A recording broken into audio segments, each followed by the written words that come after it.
again, everyone. This is Merideth Nagel with your latest Homeschool for Realtors, and today we're going to talk about the importance of getting a survey. So in times past, anytime you were going to purchase a house and you had financing, you would have to get a survey for your buyer. In recent years, more and more lenders are allowing for an old survey to be used. A survey that was certified to the seller in the transaction, or maybe someone even further back. And for that reason, a lot of you guys, when you're representing buyers, you're saying, hey, you don't need to get another survey, just use the old survey. So I want to talk to you about why that is not a good idea. It is true that many lenders will allow you to use an old survey. The reason they don't care that much is because the type of issues that come up with survey problems typically don't make you default on your mortgage. If there is, for example, an encroaching fence or an encroaching driveway or a structure that's encroaching, typically that's not going to cause a problem with your loan. You'll continue to make the payments. And so they're not that particularly concerned about those issues, but you should be. Let me give you a perfect example. I personally dealt with a file where there was a townhome was purchased in our community, I won't say where, and the realtor had told the buyer she didn't need to get around the survey. There was no problem. It was a townhome. What would you need a survey for? So she didn't get around the survey. She relied on an old survey.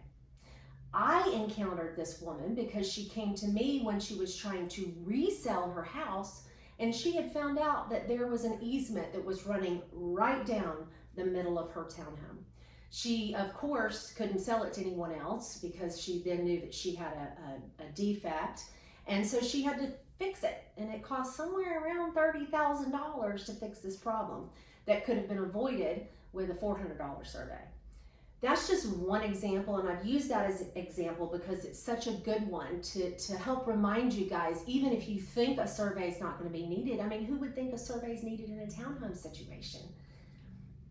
You should still be recommending that your people get them.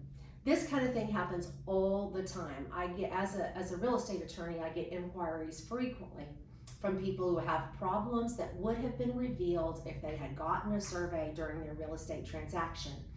It's important to remember, if you rely upon someone else's survey and that surveyor made a mistake and you're injured by that mistake, you can't sue the surveyor because the surveyor did it for your seller, not for you.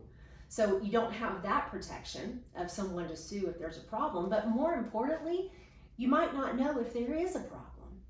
When I consider for most of us that the purchase of a home is one of the largest financial transactions that you'll ever make, and for many, many people, it is their largest asset, to decide that you want to save a few $100s and not get a survey is probably not the best idea. I would recommend that you explain these issues to your customer. If they nonetheless want to try a cheaper route, I would make a note in my file that I had explained any potential problems to them so that if and when those problems happen, you're covered and you can tell you have in your file that you suggested to your buyer that they should in fact get a survey. So, much like a lot of the problems that happen in real estate, a lot of files, 90% of files don't have a survey problem. And of the 10% that do, about half the time, those survey problems are significant.